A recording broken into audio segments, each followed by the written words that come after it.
Dr. Steve Pachenik, and this is Steve Talks.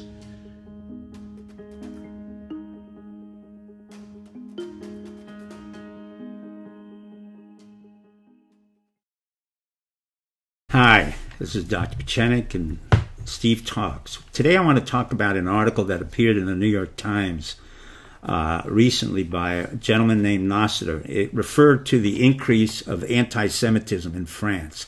That's a subject, as many of you know, is quite personal for me. I grew up in France, and I was in France the first time right after the war in the late 40s, and what I saw I didn't like, and I remembered it quite well. There were collaborationists, there were people whose hair was trimmed off, France was destroyed, and many collaborators were declared heroes when in fact there was very little French resistance.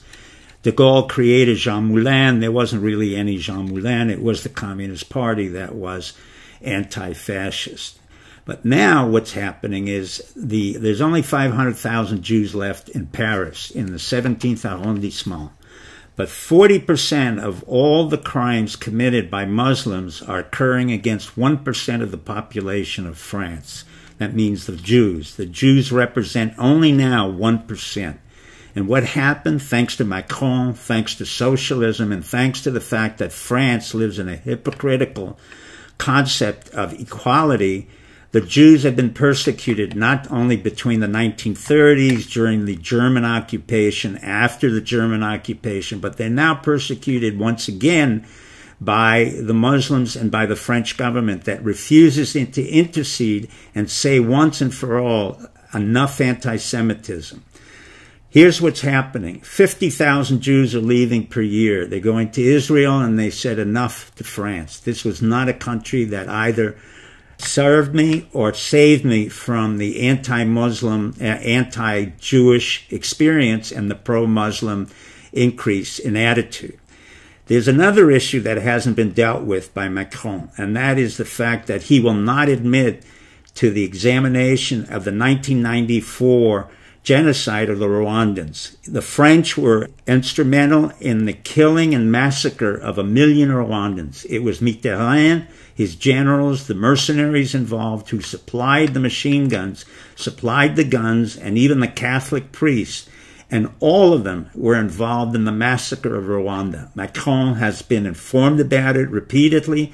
He refuses to recognize this misdeed and this miscreant behavior. And furthermore, the Catholic Church, under Pope Francis, refuses to recognize that there were over 22 priests who were involved in the slaughter of thousands of Rwandans in a Catholic Church.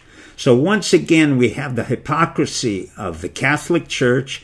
We have the hypocrisy of the so-called Catholic Socialist state of France, and we have the hypocrisy of the United Nations, which refuses to do anything about the culpability of France in Rwanda.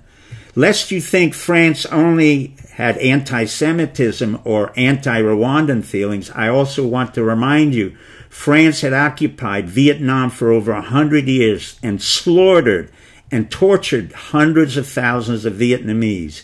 When we were captured in Hanoi and elsewhere in Vietnam, the Americans were captured. The French attitude was we had to go to war or otherwise we would go to prison.